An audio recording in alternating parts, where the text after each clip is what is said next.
Merci de votre fidélité. Bienvenue dans votre émission Hosanna sur ITV.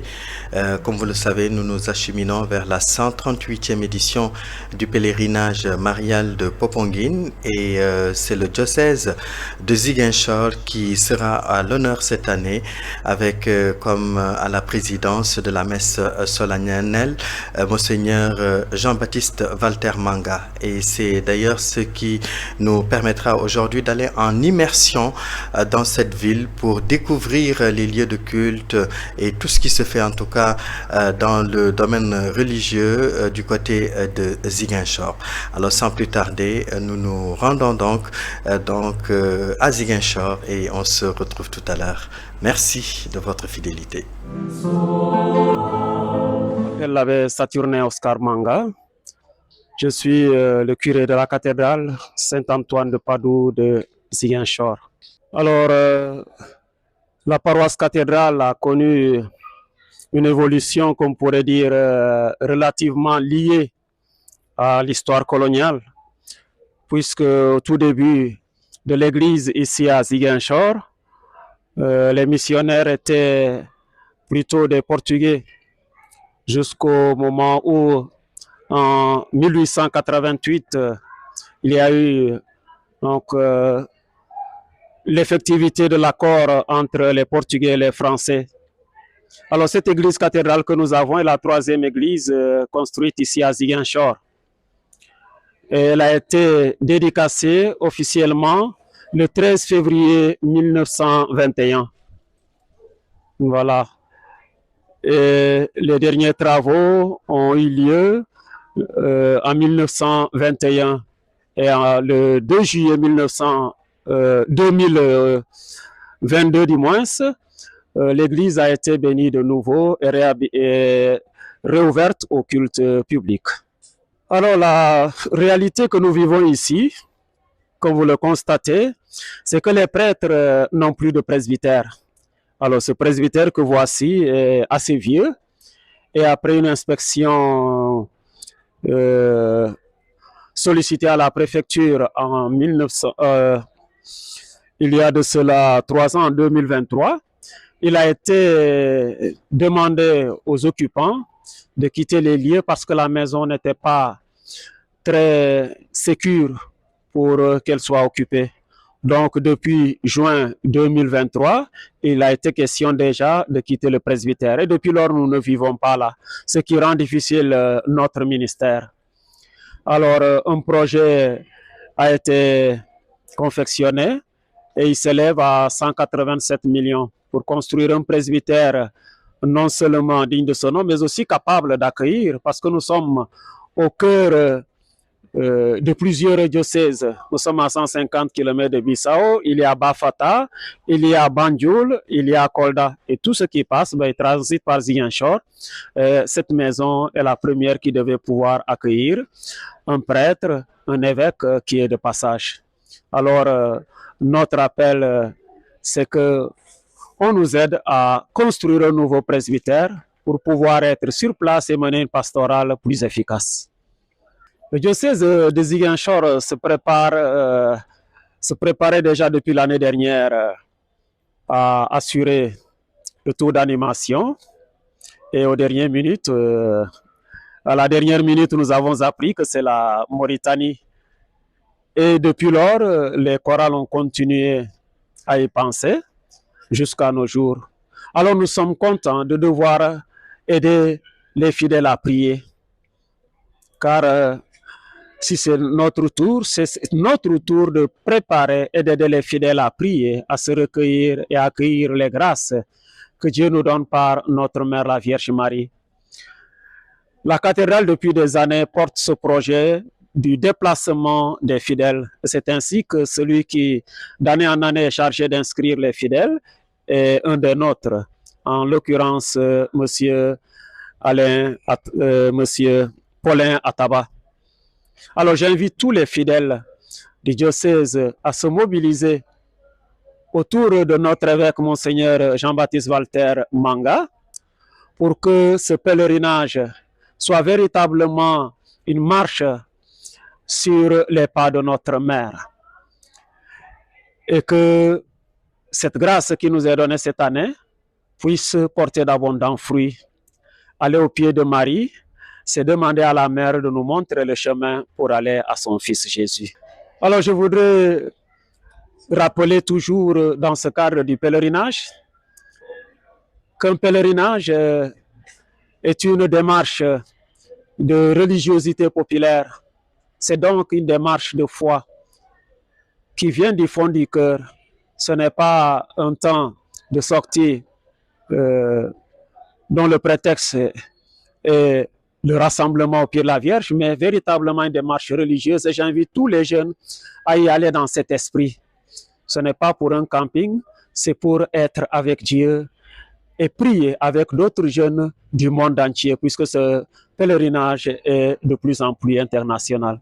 Alors, que le Seigneur renouvelle nos cœurs et nous donne cet esprit de la conscience de ce que nous sommes et de ce qui nous amène à Popenguine. Je souhaite à tous vraiment que cette démarche soit fructueuse et que par notre vie, notre fidélité et notre dévouement, nous ouvrions les portes de la connaissance de Dieu par Marie à d'autres qui nous suivent. Merci. Merci, merci bien. Je pense que c'est vraiment une action de grâce pour le choix de notre diocèse à l'occasion de cette édition. Nous sommes doublement à l'honneur, doublement concernés en tant que filles de la résurrection, Institut diocésain, Institut de droit diocésain, donc appartenant à Ziguinchor. Donc notre père est à l'honneur, ses filles aussi, nous sommes à l'honneur. Et nous sommes prêtes, nous allons l'accompagner jusqu'à Popenguine. Nous avons des sœurs, voilà, les jeunes, les plus anciennes, elles sont sensibilisées. Et nous serons là pour entourer notre père dans cette démarche de foi. Alors je disais aussi qu'en institut, en tant que famille religieuse diocésaine, nous sommes concernés. Nous serons avec notre père évêque à Popenguine pour cette célébration mariale. Et comment voyez-vous l'engouement des jeunes? Est-ce qu'ils sont prêts? Est-ce qu'ils sont motivés? Très motivés. Très motivés. Prêts, oui, mais parfois on ne peut pas être toujours prêt. Donc la sensibilisation continue pour qu'il y ait vraiment une forte mobilisation autour du père évêque. La mobilisation est là, mais la sensibilisation continue. Nous avons des sœurs, elle est la responsable, conseillère diocésaine des chorales. Voilà, les chorales Seattle. Oui. Les répétitions continuent.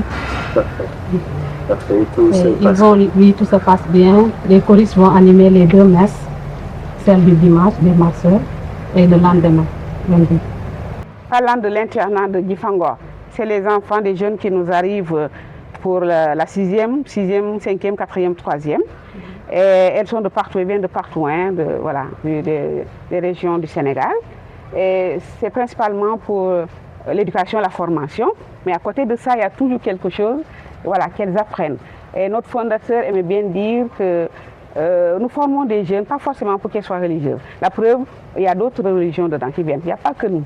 Il n'y a pas que des catholiques, des chrétiens, non. Il y en a d'autres qui viennent. Les musulmanes, et à leurs heures de prière, elles sont là. Donc vraiment, nous essayons d'inculquer, de partager la vie. Et quand on dit vie, ce n'est pas pour dire je prends ça, je laisse ça.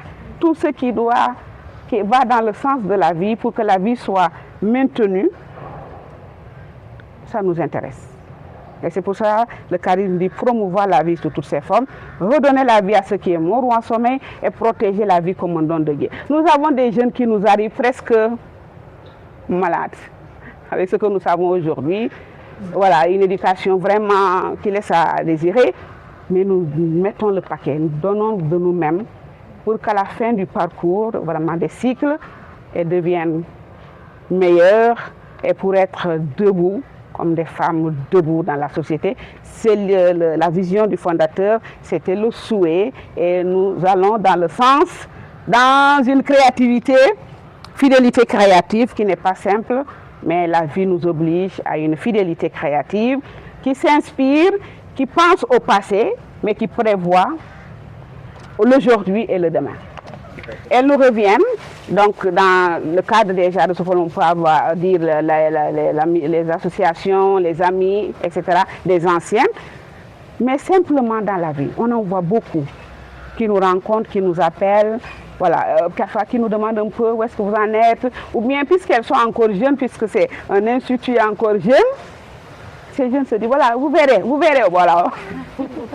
Nous sommes là, nous allons ensemble porter votre mission. Il y en a qui reviennent, qui nous soutiennent, qui soutiennent les œuvres d'une manière ou d'une autre. Il y a pas mal d'associations qui reviennent. Il y a les anciennes de Gifangor, une association qui existe, qui est à Dakar.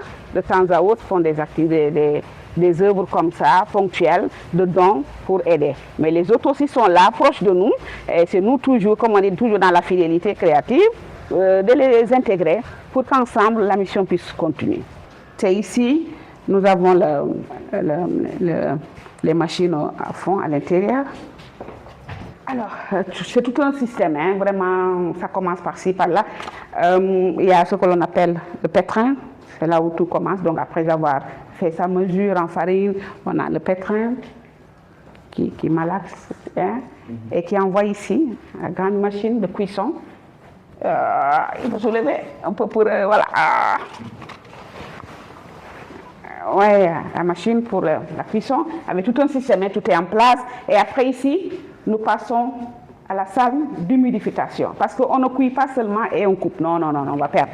C'est sec. Il faut passer à la salle d'humidification pour quelques heures et après ramener ici pour la coupe.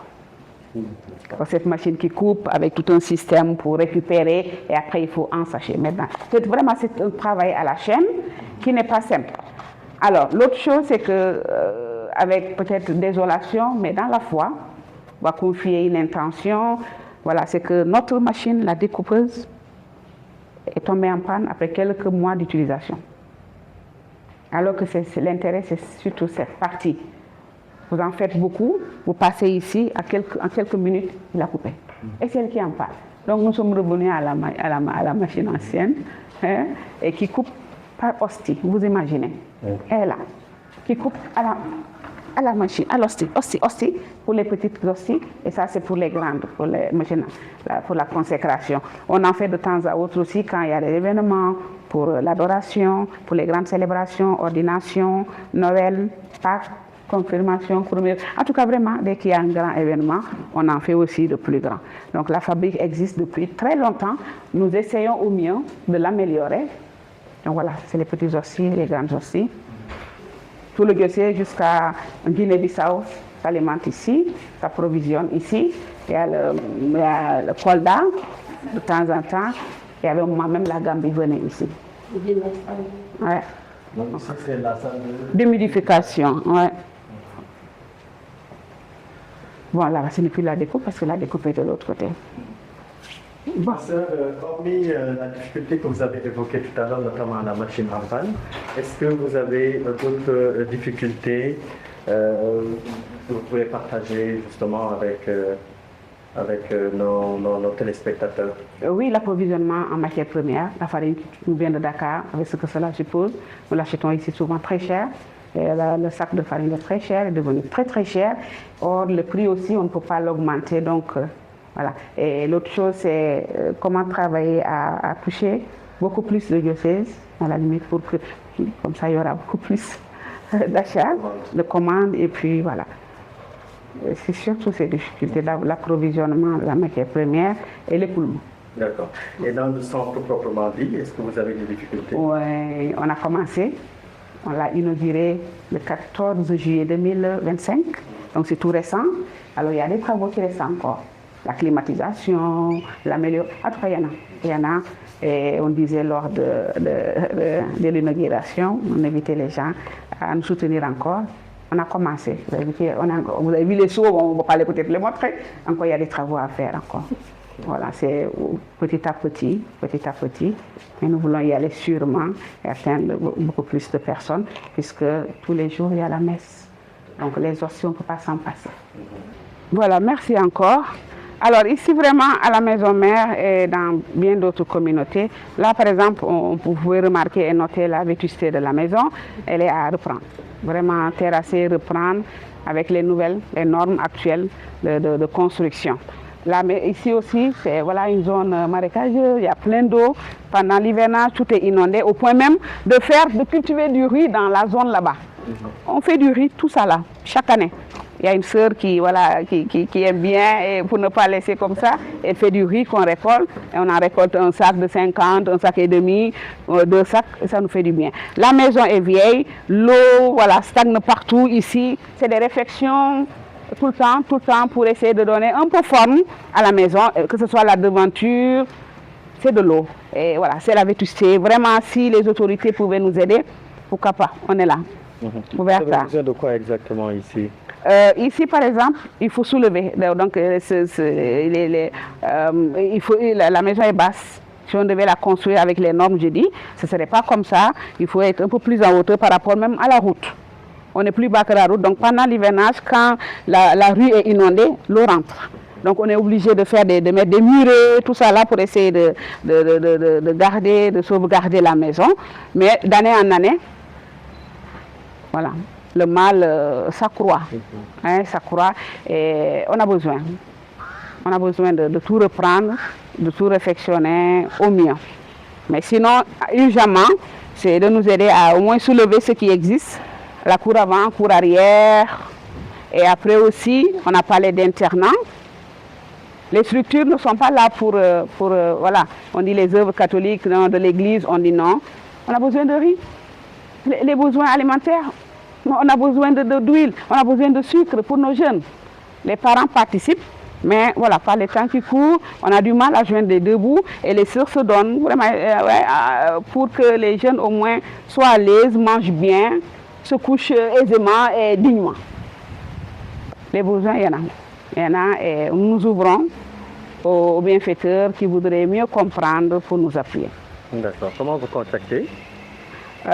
Nous sommes ici à la maison mère Santiaba, plus simple, à côté de Caritas ou de Auchan maintenant, on peut dire. Et on répond au 221 77 544 97 60 ou bien au 221 33 991 14 93.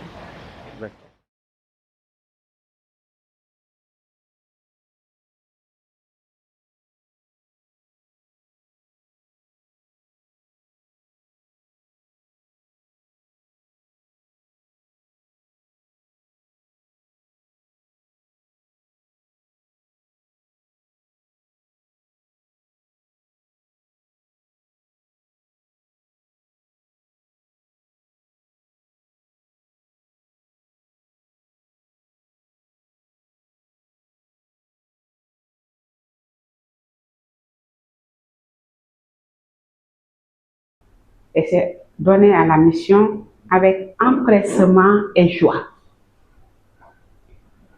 Même si au départ, c'était les pleurs, le doute, mais après la rencontre de Jésus vivant, la voilà partie dans le monde et c'est ce que le fondateur nous demande. Soyez ces femmes consacrées, debout dans le monde, qui annoncent que Christ est vivant, que l'amour triomphe de tout.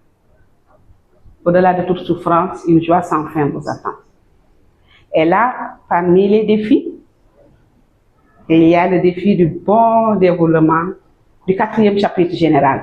Nous sommes en préparation donc, de notre 4e chapitre général qui se célébrera du 31 juillet au 6 août 2026 au Grand Séminaire de Brin.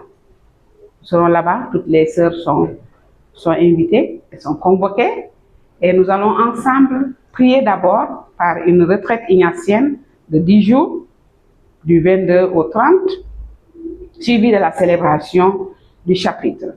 Et le chapitre est un temps fort. Toutes les sœurs seront là. Nous avons parlé de France de partout, elles vont toutes venir par la grâce de Dieu. Et nous allons ensemble réfléchir pour discerner ensemble et revoir comment relancer dans une fidélité créative. C'est des documents, des relectures, la prière est là. Donc vraiment, nous sommes en plein et nous vous invitons à nous porter en prière. Et lors de ce chapitre, nous allons passer à l'élection pour renouveler le gouvernement de l'Institut. Et le thème qui nous accompagne, femmes consacrées, porteuses d'espérance. Avec Marie-Madeleine, marchons ensemble pour promouvoir la vie dans la réconciliation, la fidélité créative et l'audace. C'est un grand programme. Nous y travaillons. Dieu fait grâce, il en fera. Dans le Christ Jésus, pour une vie religieuse féconde, fille de la résurrection, sois illuminée de la lumière du Christ ressuscité. Envahir le monde par le cœur, sois toujours rayonnante, que tout homme trouve sa joie près de toi. Enraciné dans le Christ Jésus, pour une vie religieuse féconde, fille de la résurrection, sois illuminé de la lumière du Christ ressuscité. Portez la nouvelle, priez dans le monde entier, il est vivant jamais. Portez la nouvelle à tous les hommes, racontez qu'il a ressuscité. Il est vivant pour toujours, notre exulte de joie, il sort vainqueur de la mort, chantons Alléluia. Allez, portez la nouvelle, criez dans le monde entier, qu'il est vivant jamais. Allez, portez la nouvelle à tous les hommes, racontez qu'il est ressuscité. Ok, moi je m'appelle Brigitte Manga. Je suis la petite sœur à Monseigneur Jean-Baptiste Walter Manga. Elle, c'est ma maman. Elle s'appelle Lucie Assine. Lui, c'est Chris Gratien Lucien. C'est le neveu de Monseigneur aussi. Monseigneur est trop simple. Même ici, il est trop simple. Jamais je le vois fâché ou parler autrement. Même si tu lui expliques ton problème, il t'écoute seulement. Il t'écoute, après il reste en silence. Voilà. Comment avez-vous accueilli la nouvelle quand vous avez appris qu'il a été nommé évêque? Avec des pleurs. Avec des pleurs parce que je dormais et tout le matin j'ai entendu la cloche. Et il y a quelqu'un qui m'a appelé depuis Ziguinchor pour me dire que tu sais que ton frère est l'évêque de Ziguinchor. J'ai dit non. J'ai dit c'est pas vrai, je rêve ou quoi? Après je suis venue dans la chambre de maman. Je lui dis écoute, il paraît que c'est Jean-Baptiste l'évêque. Ma maman a crié de joie, mais elle pleurait. Elle pleurait et moi aussi, j'ai pleuré. À ce moment, mon téléphone n'arrêtait pas de sonner, ça sonnait de gauche à droite. Et je pleurais tout le temps, je pleurais, continuellement je pleurais. Après, j'ai dit au Seigneur de me pardonner. C'est des pleurs de joie. Moi, il y a des choses qui sont Jean-Baptiste Amadjake Dingue. Amadjake Dingue. Problème yang masam. Nyari jukor. Kesumeku. Depuis akila nyil. Oh, nyil bulu jukor bala au mahasut kan aku akila pumande akan tir nemut. Yo, di bahasut. Bulu jukor lo ngabola. Belum bata ejo di bejal. Agnes kakuwe na hata bagi rabu. Itu humat si baso. Tout ça. Après début anda le mulamnya. Ya. Ini lo menjadi tadi trompe. No mel trompe fanjifulen waha trompe. Ina waha kamu. Wajah kumno. Iya. Iya. Mata namba bela angkumu dike. Normalement similaire la passé. Dan kain fase mo similaire baganye. Duway mala hamene la kele parce que nan bankumu waja kebre la kane dingi toujours do mo de kala ba mata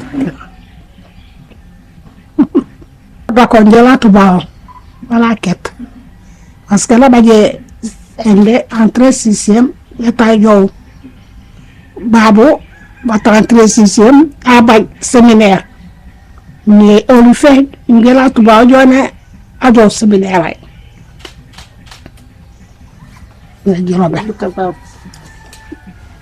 Est-ce que vous pouvez nous parler de l'enfance de Monseigneur Baltelmanga quand il vous a dit qu'il voulait devenir prêtre? Quelle a été votre réaction?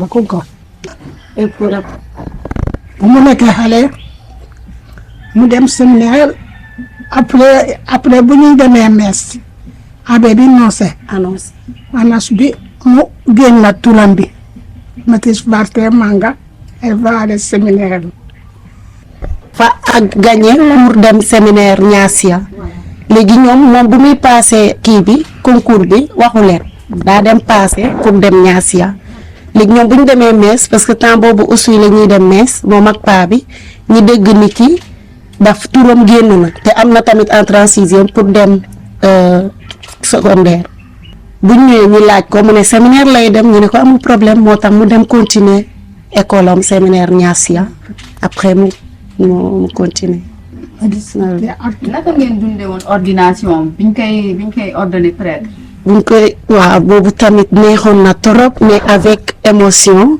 waaw parce que buñ ko séenee muy ñëw parce que mère bi demoon na buñ koy séen muy dox si di ñëw mënuñu woon téye suñu bopp ku nekk moo ngi jooy parce que c'était mënuma ko expliquer mais dafa.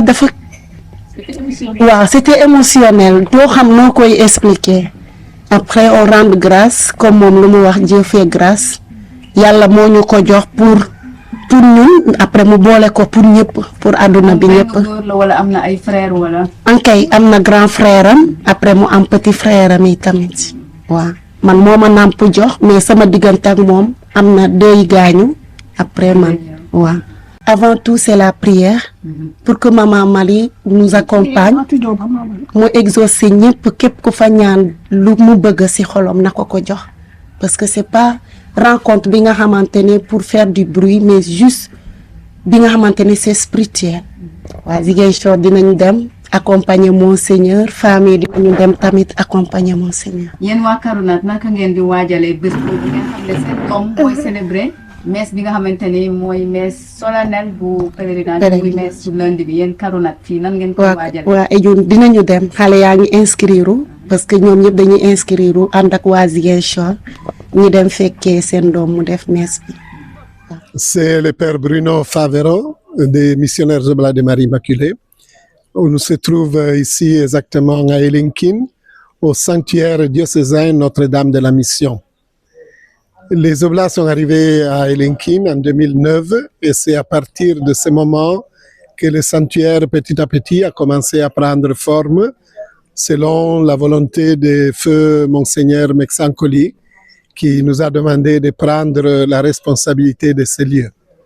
Quand nous sommes arrivés ici, il n'y avait absolument rien et à distance de 15 ans, nous nous trouvons devant un ensemble d'œuvres tels que le presbytère, l'église paroissiale, le sanctuaire lui-même, l'école, la garderie d'enfants et dans d'autres structures qui sont nécessaires pour le bon déroulement des pèlerinages.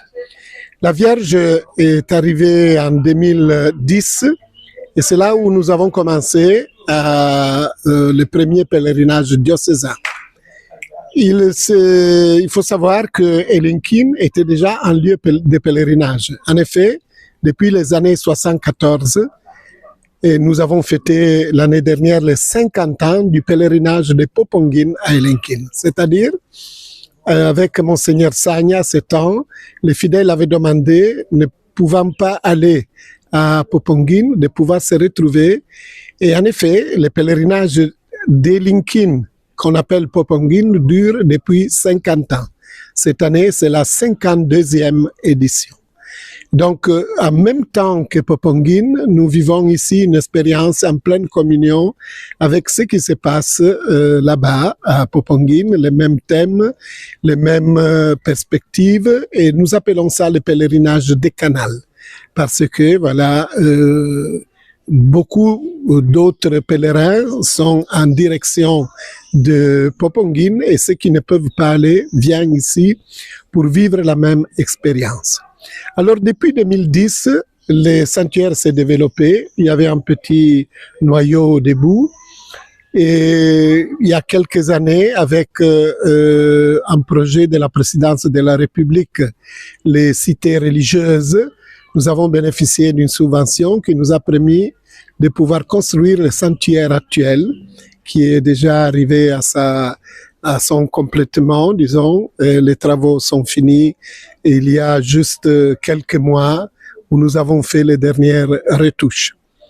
Depuis donc 2010, à l'arrivée de la Vierge, nous avons petit à petit progressé dans la tenue des pèlerinages. Nous sommes arrivés à 8 pèlerinages aujourd'hui en termes de présence pendant l'année. Donc les pèlerinages diocésains, les pèlerinages des enfants, et après les scouts et guides, les étudiants universitaires. Nous avons le pèlerinage de la Légion de Marie comme aujourd'hui. Nous avons Popongine qui sera le lundi de Pentecôte. Environ 20-25 000 personnes transitent par Elinkine chaque année grâce à ces pèlerinages qui sont organisés surtout par les diocèses et les différentes catégories d'apostolat des laïcs.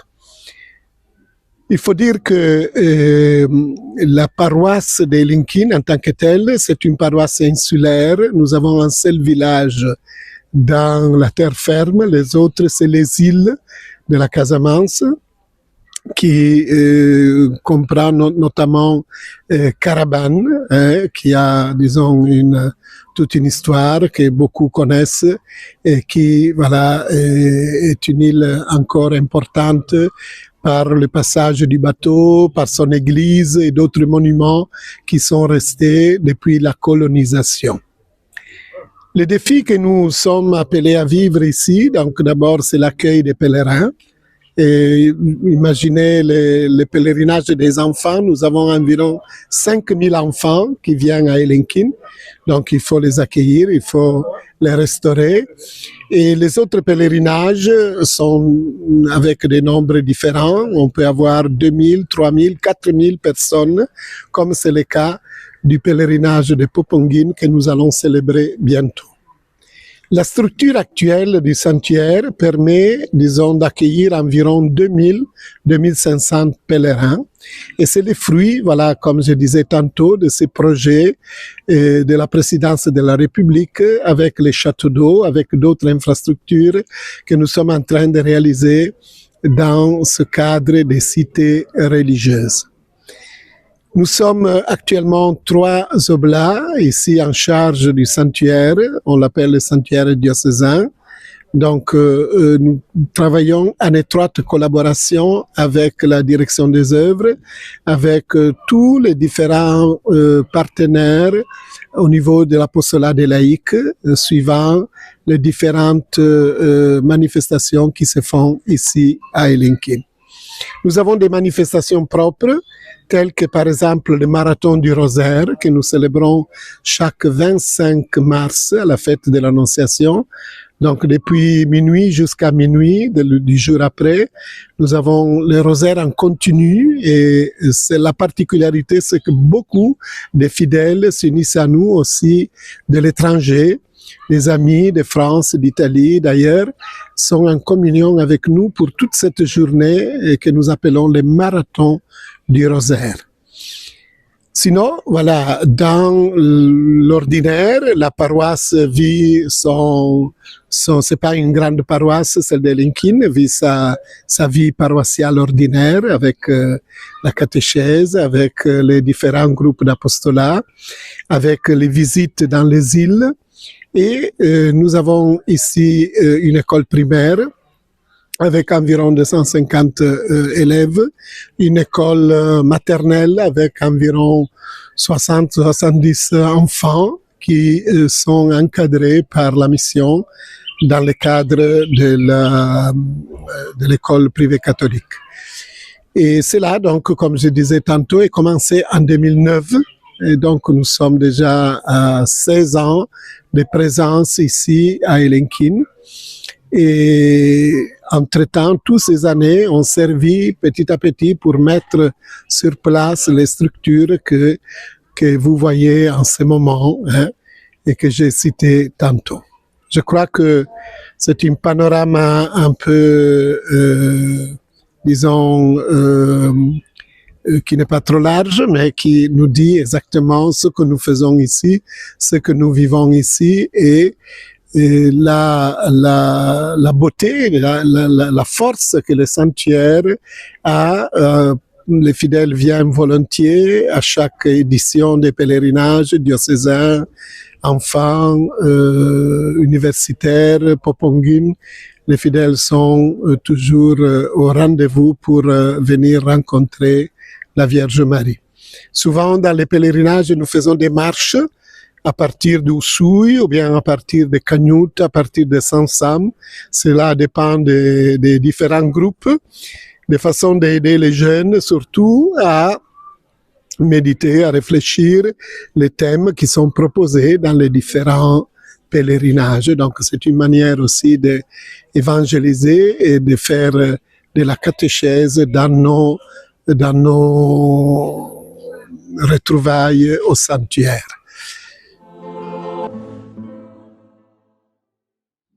C'est une immense joie qui me porte aujourd'hui à venir partager avec vous cette récollection au souvenir de mon passage ici où vous avez encadré mes pas dans mon cheminement vocationnel en 2006. Aujourd'hui, me voici au milieu de vous comme le prêtre que vous aviez voulu. Et nous voici ici dans un élan de foi pour marquer un arrêt dans notre vie, pour faire une relecture de vie. Peut-être pourrions-nous dire un bilan de santé spirituelle autour du thème que nous nous sommes choisis, le chrétien dans la dynamique d'une église synodale.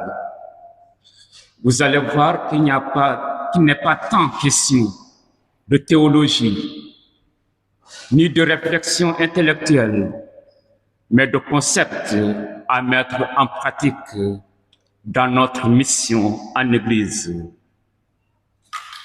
Pour revenir sur la définition du mot synodalité, il est formé de mots grecs syn qui veut dire ensemble et de odos qui veut dire chemin, voyage.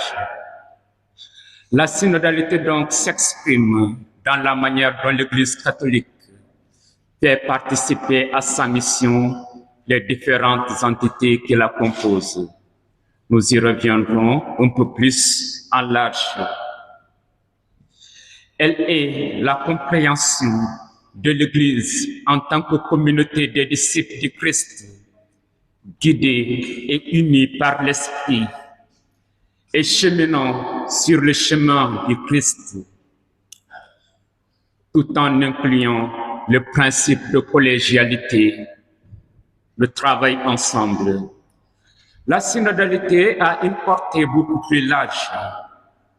Si la collégialité se réfère aux relations de collaboration et de co-responsabilité entre le pape et les évêques de l'Église, la synodalité, quant à elle, englobe les relations qui existent entre tous les secteurs du peuple de Dieu.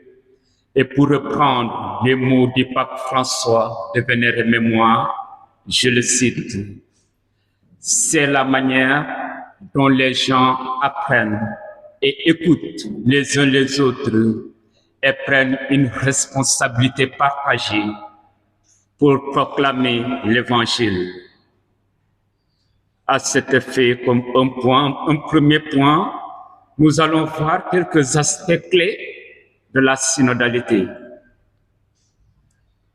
D'abord, le cheminer ensemble. Le cheminer ensemble se traduit dans un processus d'écoute active pour se décentrer de soi-même et être à l'écoute de l'esprit, de dialogue, de collaboration, de discernement et de co-responsabilité. Oui, un processus d'écoute. Ce mot-là est très important. Et quand nous voyons bien dans les commandements, tout démarre par « Écoute Israël, le Seigneur, ton Dieu, est l'unique. » Oui, Shema Israël, Adonai Eno Ehud, Adonai Ehad. Avec quel élan j'écoute? Il y a une écoute passive, il y a une écoute qui intériorise un sentiment. Et je crois que c'est dans ce sens que cette écoute s'impose à tout chrétien. Dans nos relations les uns avec les autres, et cela au-delà du cadre religieux, la dimension de l'écoute doit s'imposer dans nos relations les uns avec les autres. Car nous pouvons vivre en famille et perdre cette dimension de l'écoute. Oui, comment j'écoute mon frère? Comment j'écoute celui-là avec qui je vis? Est-ce le bruit qui résonne à mes oreilles? Ou bien une écoute avec le cœur? Oui, cette écoute poursuit une dynamique de dialogue, de collaboration et enfin de discernement, parce qu'elle manifeste cette capacité qu'a l'homme d'entendre par le son, d'analyser en vue de poser des actions concrètes qui traduit effectivement ce travail de synodalité, qui traduit effectivement ce désir ardent de construire une communauté. À cet effet, il y a 3 piliers qui ressortent dans un travail de synodalité. Et vous l'avez à travers ce fascicule que notre diocèse a sorti. Merci peut-être de devoir se l'octroyer. Ces 3 piliers sont la communion. On ne fait pas synode en étant isolé de la communauté, en s'écartant de la communauté. Il y a d'abord le désir de communion. Car sans la communion, on se disperse. Il n'y a aucune force et aucune décision constructive ne sort sans la communion. La participation.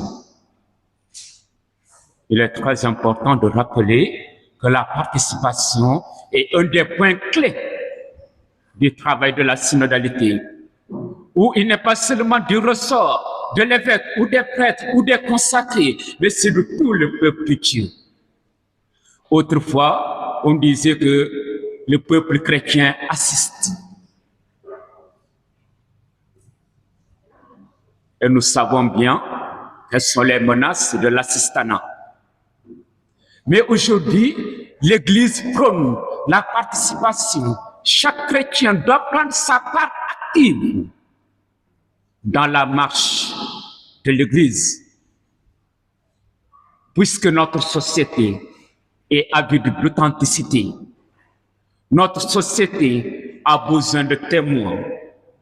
Et ce témoignage s'impose à tous les membres qui composent l'Église catholique.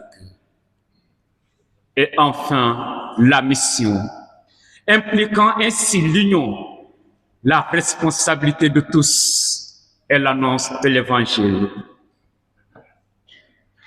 Dans ces points clés, de la synodalité, il y a une démarche spirituelle. La synodalité, ce n'est pas une politique, peut-être qu'on dirait une politique politicienne, mais elle a une dimension spirituelle parce qu'elle englobe un peuple qui marche ensemble, guidé et éclairé par l'Esprit. Ainsi, dans cette démarche spirituelle, ce n'est pas un simple débat parlementaire, mais une méthode d'écoute mutuelle. Encore, vous allez voir que ces mots reviennent souvent. D'écoute mutuelle où chacun parle et écoute pour discerner ensemble ce que l'Esprit Saint dit à l'Église pour éclairer et guider sa mission. La mission dont nous sommes investis n'est pas la nôtre, au point de dire « c'est ma mission ». Nous avons été investis de cette mission pour être des porteurs d'un message de vie qui n'est pas l'œuvre des hommes, mais l'œuvre de Dieu. Et si nous nous laissons réellement guider et éclairer par l'Esprit, nous voyons que souvent nos structures sont composées d'hommes qui s'efforcent, malgré leur faiblesse, à correspondre davantage à l'esprit de l'Évangile. Et dans l'exercice de nos responsabilités, il y a parfois des défaillances, d'où la réforme des structures. Elle implique l'inclusion. Nul ne peut prétendre être une île désolée. L'inclusion pour passer d'une gouvernance verticale, donc de la hiérarchie pure et dure, à un modèle synodal où l'autorité épiscopale s'exerce en lien avec le discernement communautaire et participatif. De ce fait,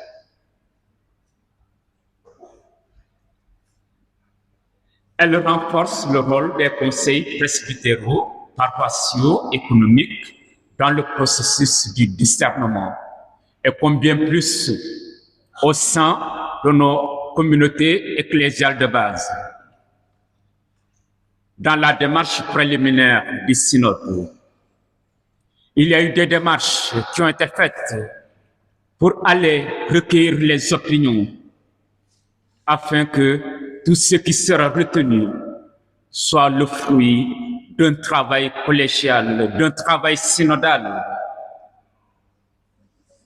Et ces travaux ont porté du fruit, malgré le fait que la mise en œuvre traîne encore quelques lacunes. Nous y reviendrons peut-être sans doute.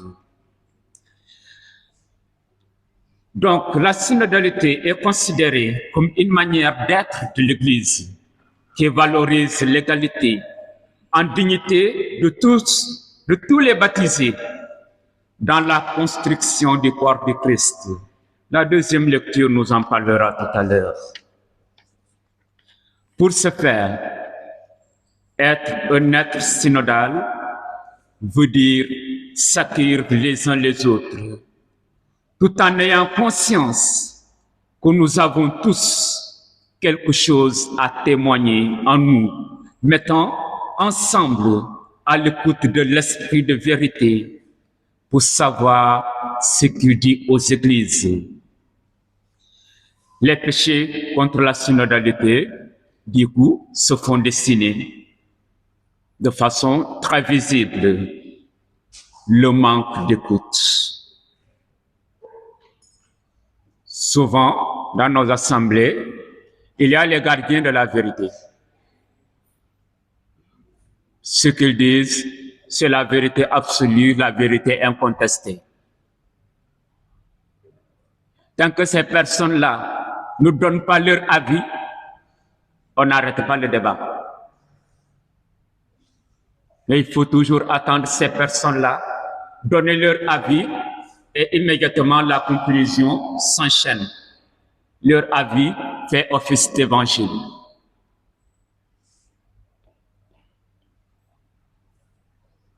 Il y a d'autres personnes à l'opposé qui sont là, peut-être incapables d'exprimer leurs sentiments parce que leur parole n'a pas de poids dans l'Assemblée.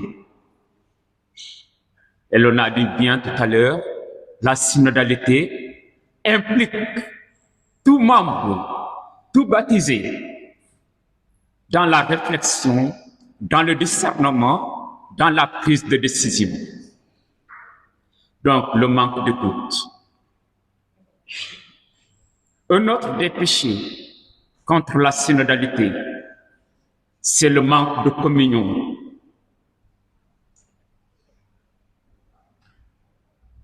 Vous allez voir, il y a des chrétiens, peut-être à commencer par moi, je ne sais pas. Et au lieu d'indexer un autre, je préfère m'indexer et indexer ma propre famille, peut-être, qui n'ont rien à faire avec l'Église, sinon c'est d'aller à la messe, aller dans la paix de Christ, rendez-vous au dimanche prochain. Le manque de communion, vivre cette unité avec le peuple chrétien qui compose l'Église dans ma paroisse, dans ma CEB. Où en sommes-nous?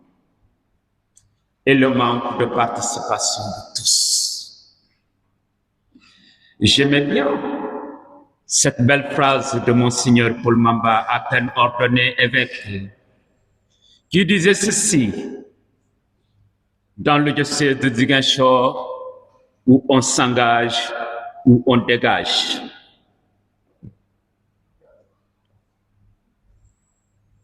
Et cet appel à l'engagement doit s'imposer aussi à nos communautés paroissiales, à nos communautés ecclésiales de base, où on s'engage, où on dégage.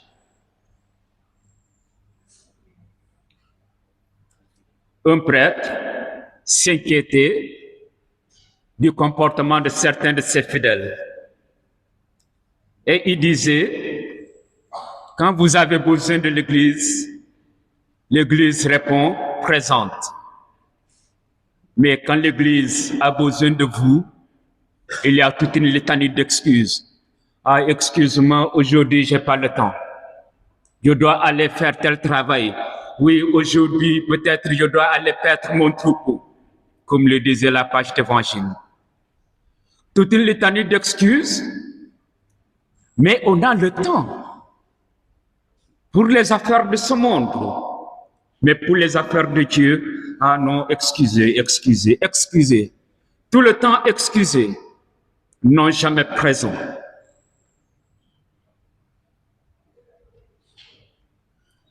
Le manque de participation de tous.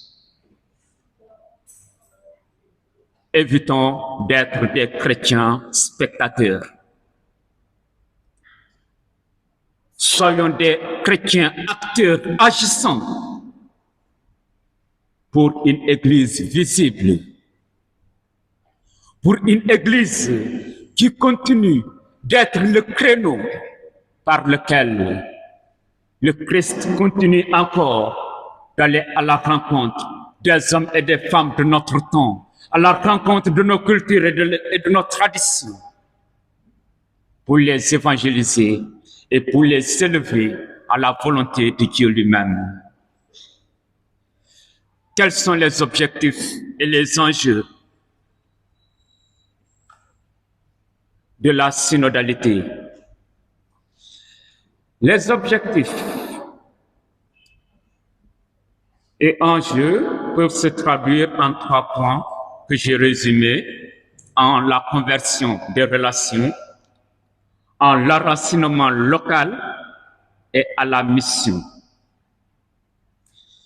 La conversion des relations. Passer de la frustration à une communion vécue en valorisant la voix de tous sans discrimination aucune. Vous allez me demander pourquoi parler de valoriser, comment encore de passer de la frustration à une communion vécue. La frustration naît du sentiment qu'on n'existe pas dans la communauté. On est là comme des spectateurs. On ne nous permet pas de mettre en valeur notre potentiel pour faire avancer l'Église, pour faire avancer notre communauté. Et cette frustration nous entraîne dans un certain enfermement en soi-même, se disant « je ne suis qu'une pièce inutile ». Et c'est passé de cette frustration, on va à une communion réellement vécue, où chacun est considéré pour son rang, pour le chrétien qu'il est. Parce que de par le jour de notre baptême, nous sommes constitués comme des prêtres. Des prêtres pour dire le Christ aux hommes et aux femmes de notre temps. Des prophètes, oui, pour annoncer. Et des rois pour continuer à établir le règne de Dieu dans nos cœurs assoiffés d'authenticité.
Lecture du livre des Actes des Apôtres.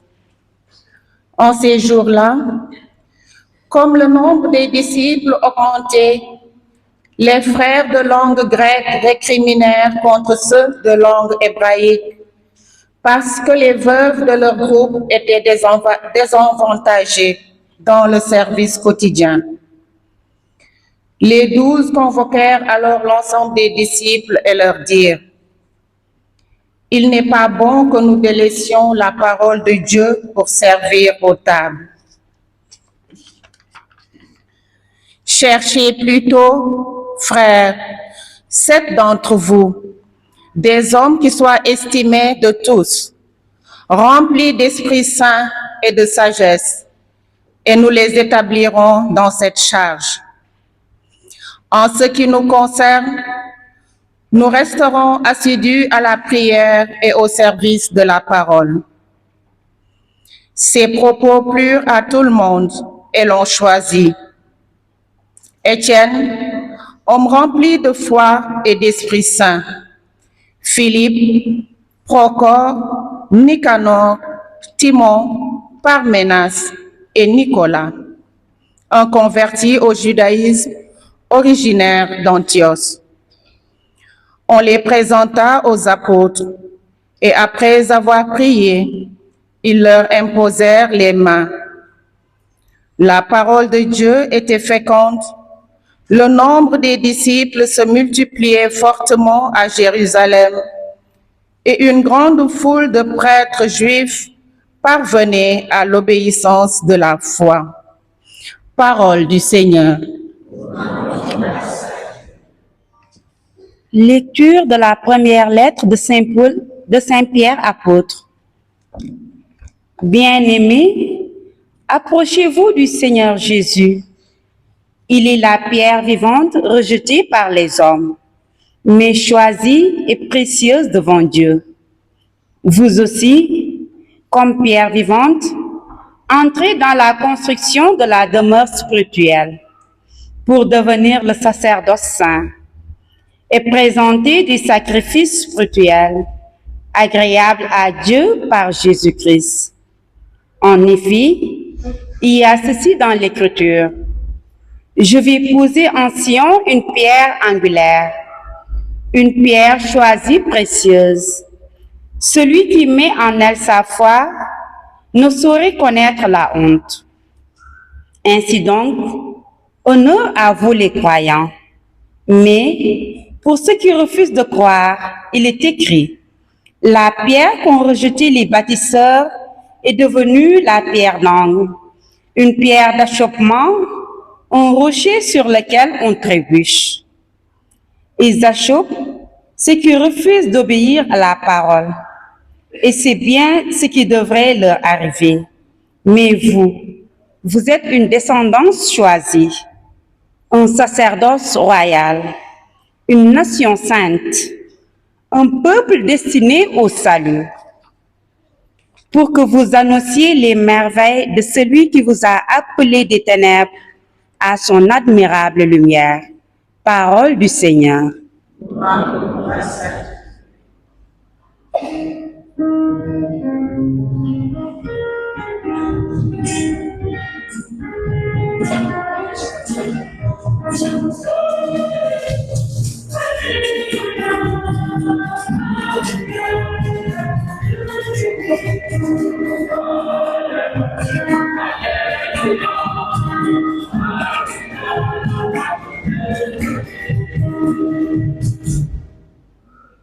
Moi, je suis le chemin, la vérité et la vie, dit le Seigneur.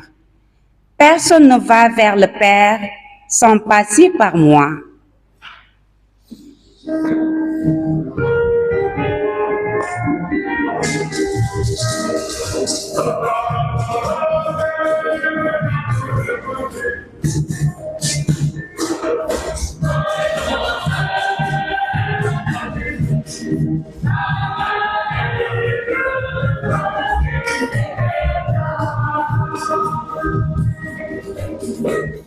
Le Seigneur soit avec vous.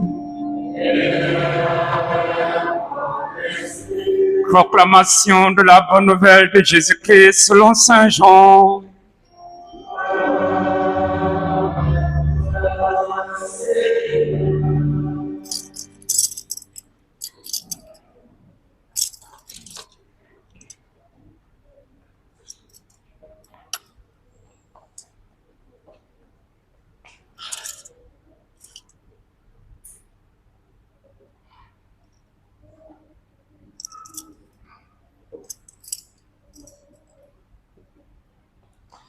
En ce temps-là, Jésus disait à ses disciples, que votre cœur ne soit pas bouleversé.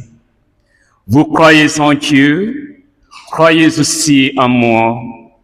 Dans la maison de mon Père, il y a de nombreuses demeures. Sinon, vous aurais-je dit, je pars vous préparer une place. Quand je serai parti vous préparer une place, je reviendrai et je vous amènerai auprès de moi, afin que là où je suis, vous soyez vous aussi. Pour aller où je vais, vous savez le chemin. Thomas lui dit, Seigneur, nous ne savons pas où tu vas. Comment pourrions-nous savoir le chemin? Jésus lui répondit, moi, je suis le chemin, la vérité et la vie. Personne ne va vers le Père sans passer par moi. Puisque vous me connaissez, vous connaîtrez aussi mon Père. Dès maintenant, vous le connaissez et vous l'avez vu. Philippe lui dit, Seigneur, montre-nous le Père, cela nous suffit. Jésus lui répond, il y a si longtemps que je suis avec vous et tu ne me connais pas, Philippe. Celui qui m'a vu a vu le Père. Comment peux-tu dire, montre-nous le Père? Tu ne crois donc pas que je suis dans le Père et que le Père est en moi? Les paroles que je vous dis, je ne les dis pas de moi-même.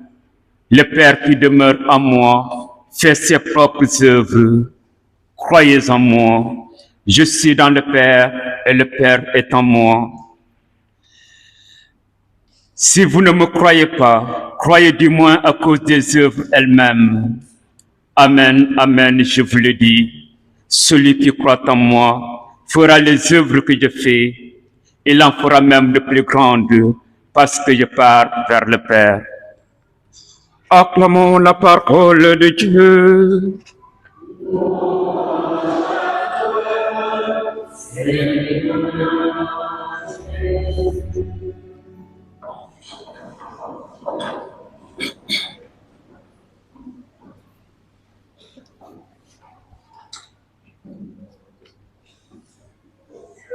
Mes frères et sœurs en Christ, mes bien-aimés dans la foi, quand nous parcourons les textes que nous venons d'entendre tout à l'heure, que je vais énumérer un par un, la première lecture semble nous mettre en face d'une injustice criante dans la distribution du pain quotidien, où l'on avait tendance à favoriser les veuves de langue hébraïque au détriment des veuves de langue grecque. Une injustice qui pousse à des récriminations. Et ces récriminations sont pourtant légitimes. Pourquoi, dans la même communauté, l'autre est mieux traité que moi? Tout à l'heure, nous l'avions évoqué dans la synodalité, où l'on prend en compte tout être, toute personne, sans considération de son rang, sans considération de sa race, sans considération de l'ethnie, mais parce que nous constituons un seul corps. Et ce corps, j'aime bien l'entendre dans les mouvements d'action catholique, j'aime bien l'entendre dans peut-être le langage militaire, où quand un est à l'honneur, c'est tout le monde qui est à l'honneur. Quand un est victime d'injustice, c'est tout le monde qui se lève pour dénoncer cette injustice. Et voilà que cette récrimination parvient aux oreilles des apôtres, qui jugent de la nécessité de s'associer des hommes dans leur mission, pour qu'eux puissent se consacrer entièrement à l'annonce de la parole.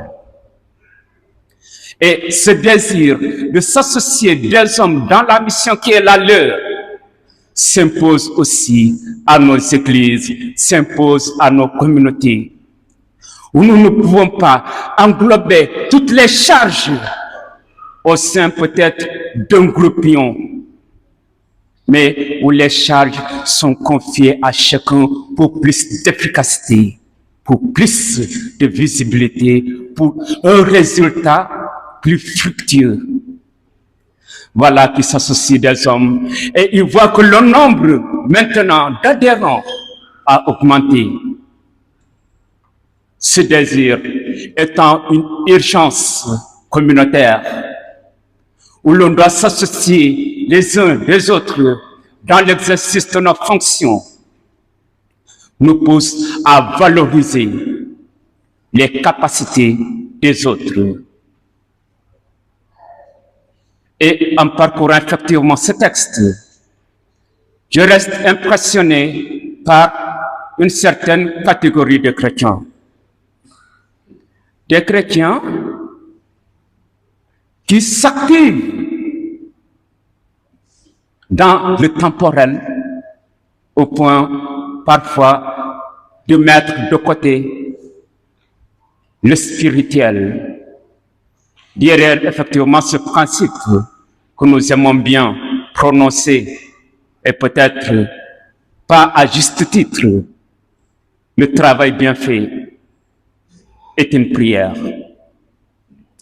Eh bien, si le travail bien fait est une prière qui t'empêche aux yeux de ressourcement spirituel, qui te dérobe à ton Dieu, je crois que nous nous acheminons vers une sécheresse spirituelle néfaste à notre identité de chrétien. À l'opposé, il y a des chrétiens qui s'adonnent entièrement au spirituel, au point de se désengager concrètement du temporel, faisant ainsi perdre au temporel la valeur sanctifiante que Dieu lui a donnée quand il confie à l'homme de poursuivre son œuvre de création. Autrefois, les moines avaient mis l'accent beaucoup sur le spirituel, la prière, tout le temps la prière. Mais à un certain moment, ils ont compris que la prière sans des actes concrets ne sert à rien. Et ils se sont fixés comme devise ora et labora. Prie et travaille. Alliant ainsi le spirituel au temporel, nous ne nous désengageons pas de la mission que Dieu nous confie au milieu de nos frères et sœurs. Et quand nous savons allier le spirituel et le temporel dans notre existence, dans notre présence au monde, alors nous ne pouvons qu'être ces pierres qui servent à la construction de cette église spirituelle, offrant à Dieu un sacrifice saint.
Aujourd'hui, 1er mai, devenu fête du travail,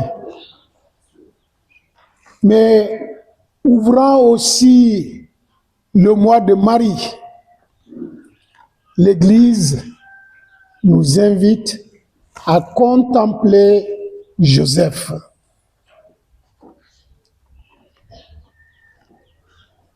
Une coïncidence providentielle pour dire que Joseph et Marie sont tous deux impliqués dans un destin commun, celui d'être serviteurs et servantes du Seigneur. Que c'est merveilleux. Tous deux ont su ouvrir leur cœur en donnant leur oui total à Dieu. Le travail est cette dimension étonnante de nos vies que l'on célèbre en se reposant.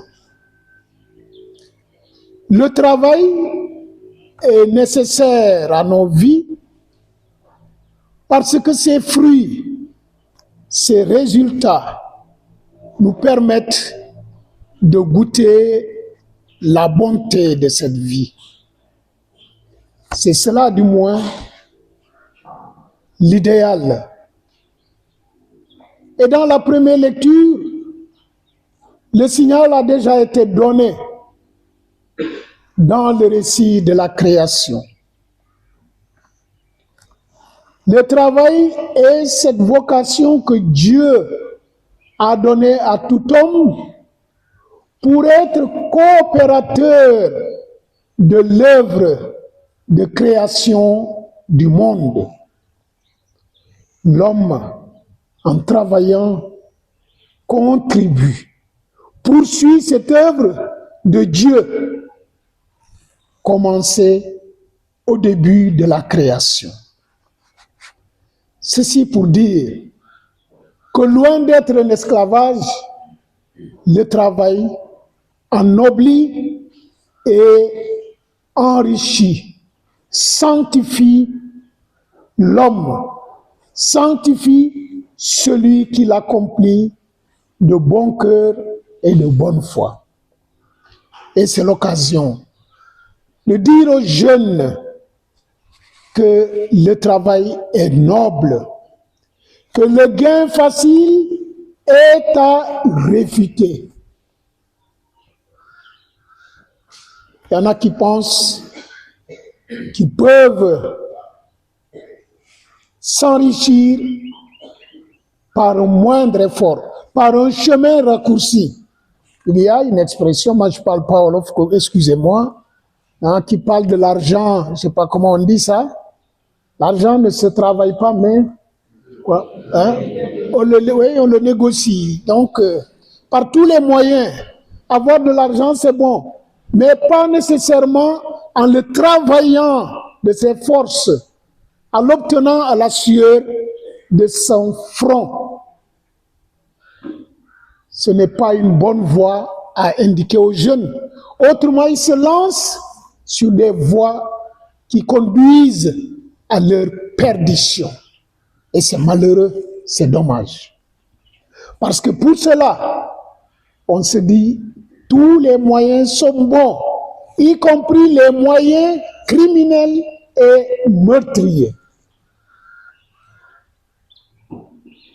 Dieu a confié l'univers à l'homme pour qu'il le transforme selon sa volonté à lui, à Dieu.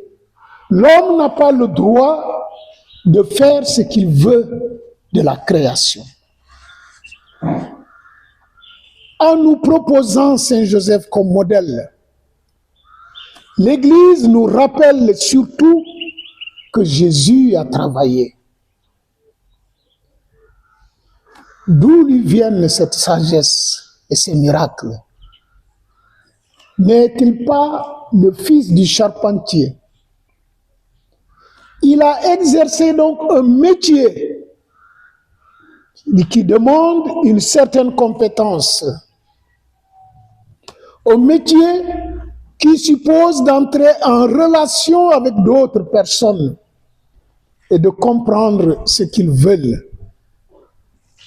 Construire une maison, car le charpentier construisait des maisons ou des meubles, si rudimentaires soient-ils. Plus profondément, pour accueillir le Fils de Dieu venant dans notre monde, dans notre condition humaine, cela n'a pas besoin d'être expert. Cela n'a pas été choisi à un homme exerçant un métier professionnel. Il faut noter ici qu'un agriculteur et d'autres en Palestine, en ce temps-là, n'avaient pas d'avantage devant un commerçant. Saint Joseph, nous dit-on, a été un charpentier. Un homme qui ne produisait peut-être pas directement sa propre nourriture, mais qui en aidait d'autres à construire leur maison et leur équipement de base. Jésus a pris et exercé le métier de son Père. L'a exercé une vingtaine d'années jusqu'à atteindre à peu près ses 30 ans. Et revenu dans son lieu d'origine, il n'a sûrement pas eu honte de s'entendre appeler le fils du charpentier. Ah oui, on entend souvent certains jeunes dire, avec mes diplômes, avec ma formation, je ne suis pas fait pour tel type de travail. Quel diplôme, quelle formation. Le fils du charpentier, et cela désigne au contraire un métier noble, intéressant, car c'est un service rendu aux autres. Notre travail devrait nous ennoblir lorsqu'il est service rendu aux autres et pas nécessairement au profit pour soi-même. Le charpentier, en construisant des charpentes de maison, même très simples, contribue à ordonner le monde, à le rendre plus habitable par les humains, pour que ceux-ci s'y trouvent bien protégés, et à l'abri de tout. Au moment où nous parlons, nous avons des charpentiers chez nous et chacun sait la fonction noble de cela. Alors, chers frères et sœurs, le travail, nous devons le mettre dans l'esprit de nos jeunes. Le travail est une participation à l'œuvre de création de Dieu. Et c'est important de constater qu'à travers notre travail, nous avons aussi une place dans notre humanité. D'où le drame de tous ceux et toutes celles qui sont au chômage. Notre société se mesure beaucoup par le faire, par l'efficacité. Il n'est pas rare, quand on rencontre quelqu'un pour une première fois, de lui dire « Que fais-tu dans la vie ?» Et la personne qui justement n'a pas de travail en cherche un sans qu'elle n'a pas de place dans la société. Donne-nous aujourd'hui notre pain. Pardonne nos offenses, comme nous pardonnons aussi à ceux qui nous ont offensés, et ne nous laisse pas entrer en tentation, mais délivre-nous du mal. Nous qui attendons que se réalise cette bienheureuse espérance, l'avènement de Jésus-Christ, notre Sauveur.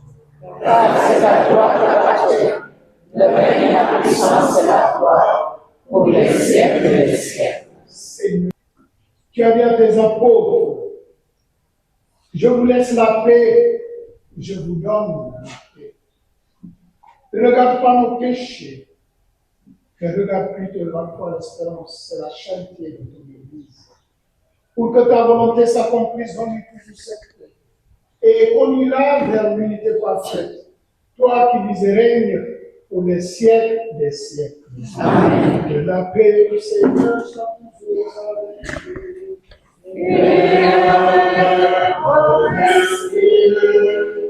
Frères et sœurs, dans la chair et le Christ, donnez-vous la paix.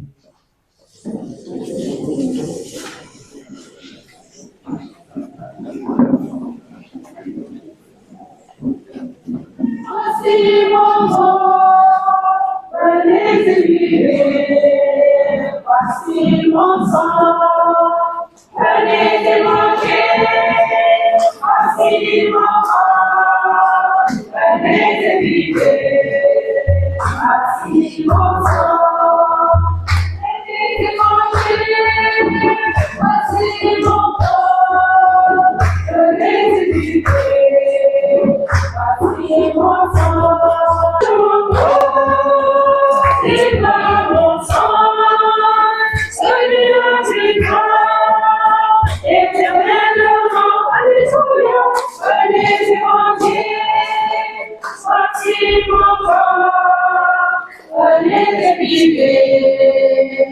voici mon sang. Venez et mangez, voici mon corps. Venez et buvez, voici mon sang. Il donne le pain vivant, il nous assure l'immortalité. Alléluia, venez et mangez, voici mon corps. Venez et buvez, voici mon sang. Venez et mangez, voici mon corps. Venez et vivez, voici mon sang.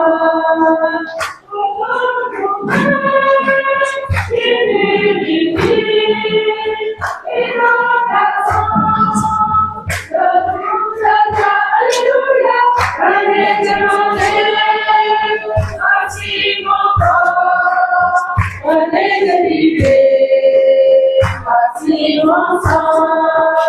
Venez et mangez, voici mon corps. Venez et vivez, voici mon sang. Alléluia, venez et mangez, voici mon corps. Venez et vivez, voici mon sang.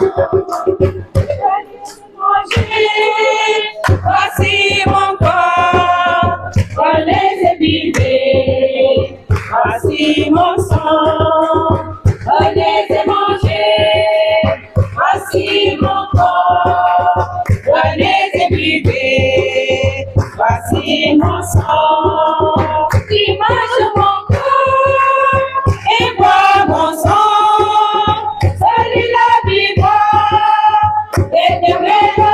Alléluia, venez et mangez, voici mon corps, venez et vivez, voici mon sang, venez et mangez, voici mon corps, venez et vivez, voici mon sang.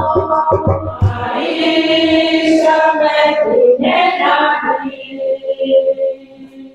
Comme il brille dans notre vie. Merci pour ce cadeau béni. Marie, tendresse dans nos vies. Marie, jamais qui ménagée. Comme il brille dans notre vie. Merci pour ce cadeau béni. C'est trop bien, obtiens-nous de Jésus, le faire en silence pour habiter chez lui. Marie, tendresse dans nos vies. Marie, jamais qui mène à lui. Comme il fleurit dans notre vie. Merci pour ce cadeau béni.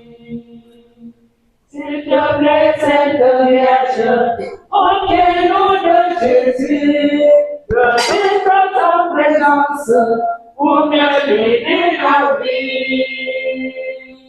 Marie, tendresse dans nos vies. Marie, jamais qui mène à lui. Comme il fleurit dans notre vie. Merci pour ce cadeau béni. Parole de salutation qui est la vôtre, pas pour vous l'apprendre, vous la connaissez déjà. Mais derrière ce magnificat, il y a d'abord une attitude spirituelle. C'est Marie qui dit magnificat. Et quand nous disons magnificat, est-ce que nous sommes à la place de Marie? Pour dire et reconnaître les bienfaits que Dieu opère dans notre vie. Voilà, d'abord, les premières attitudes. Comme Marie, nous reconnaissons les bienfaits que Dieu opère dans nos vies. Et c'est pour cela que cette salutation qui est à l'honneur parmi vous est vraiment belle. Mon âme exalte le Seigneur. Et donc, cette dimension spirituelle de cette salutation ne doit pas nous échapper. C'est pas Nangaref, hein? Nangaref, magnifique, etc. Voilà. Magnificat. Cela nous pousse aussi à rendre notre vie une action de grâce. Et c'est ça que je souhaite à tous les légionnaires et légionnaires qui sont ici, que notre vie soit une action de grâce. Pas seulement pour nous, pas seulement pour ce que Dieu fait pour nous, mais ce que Dieu opère aussi dans son Église et dans le monde entier. Et donc, en tant que légionnaires, soyons ouverts à comprendre ce que vit l'Église. Est-ce que vous avez suivi les voyages du pape Léon en Afrique? Vous l'avez suivi? C'est ça, les légionnaires suivent le déplacement du pape. Il va se rendre compte de ce que le pape est en train de faire pour rassembler cette famille qui est la nôtre. Et donc, cette action de grâce qui nous dépasse, qui va au-delà de nos petits bienfaits personnels, mais qui embrasse toute l'Église. Voilà l'âme du légionnaire. Une âme Église. Une âme Église. Et c'est ça qui doit nous aider dans nos communautés à faire grandir cette dimension de l'Église. Alors je le souhaite à tout un chacun. Je demande à la Vierge Marie vraiment d'accueillir tout ce que nous avons remis aujourd'hui entre ses mains et surtout dans le secret du cœur de chacun de vous. Que vos prières, que nos prières soient écoutées, exaucées et que la Vierge Marie vous accompagne sur le chemin du retour. Merci. Cher Abbé Achille Djiounouk, cher Abbé Gaston, cher recteur et son équipe, chers confrères aînés dans le sacerdoce, chers religieuses, chers légionnaires, je voudrais prendre la parole au nom de Monsieur l'abbé Jean-Augustin Sambou, aumônier diocésain, dont moi je suis adjoint. Remercier d'une manière particulière à Monsieur l'abbé Achille Djiounouk, qui nous a offert sa disponibilité pour nous entretenir et présider cette belle Eucharistie. Nous n'avons qu'une seule chose à vous offrir, notre prière. Notre prière de légionnaire est un cadeau que nous vous donnons aujourd'hui ici dans ce sanctuaire. Que Notre-Dame de la Mission continue à vous fortifier dans votre mission dans la paroisse Saint-Joseph de Calassens de Djembérin. Merci, cher Abbé Achille. Vos enseignements sont tombés sur une bonne terre. Et à chaque fois quand nous allons rentrer chez nous, en nous rappelant de ces belles paroles, cela nous stimule à être des légionnaires beaucoup plus avancés avec Marie qui méditait tous ces événements dans son cœur. Et je voudrais, en tant que légionnaire, en rentrant aujourd'hui, que chacune d'entre vous puisse dire, je médite ces événements dans mon cœur. Ça, c'est une belle image que notre mère, la Vierge Marie, nous a donnée en se rappelant de son vie. Et je voudrais que la Vierge Marie nous apprenne aussi à renouveler notre vie tous les jours. La Vierge Marie en méritant ces événements dans son cœur, il n'est pas dit que c'est la joie. Non. Il y a la joie, il y a aussi les difficultés. Elle n'a pas reculé de son vie. Et c'est ce que je voudrais, en rentrant, que chacune d'entre vous puisse rentrer avec cela. Quand c'est les moments de joie, restons avec le Seigneur. Quand c'est les moments les plus difficiles, restons avec lui. La croix du Christ. Il y a la joie et il y a la souffrance. Et nous, quand nous souffrons, nous allons courir dans tous les sens et nous allons nous retrouver dans des églises qui nous disent « Arrêtons de souffrir ». Et la personne même qui dit cela souffre en elle-même. Confions tout cela à notre Mère. Confions tout cela à notre Mère. En remerciant l'abbé Achille, je voudrais remercier aussi le directeur des œuvres, l'abbé Gaston. Merci pour le travail abattu. En le regardant, je dis, bon, il n'a pas de paroisse, mais il a plus de pèlerins, de paroissiens que nous-mêmes, qui sommes en paroisse. L'abbé, que le Seigneur vous fortifie. Que le Seigneur vous fortifie et que nos prières vous accompagnent. Au recteur et son équipe, le Père Bruno, ou les Fodjo, à Numbara. Oh.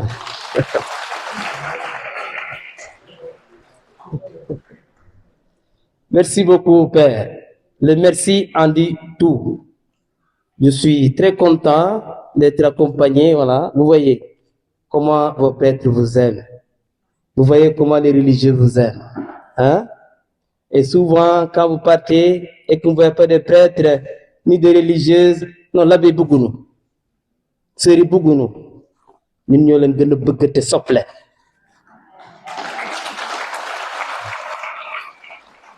Fi ngeen jëm boo leen gis les l'abbé boo leen gis les sœurs ngeen xam ne ki dañoo jàpp mais yéen a nekk fii ndaxte yàlla daf ñu yónni foo xamante ne am na ay nit yàlla du ñu yónni foo xamante ne amul nit moo tax maa ngi leen di ñaan soo leen toog seen ñaan ngeen ñaan yàlla mu jox leen kattan l'abbé yi ak sœurs yi ndax jàngu yëpp ñun ñoo ko moom ku nekk si ñu na fàttaliku baptême bu ñu jël le baptême que nous avons reçu nous fait prêtre, prophète et roi et ce qu'on appelle le sacerdoce commun.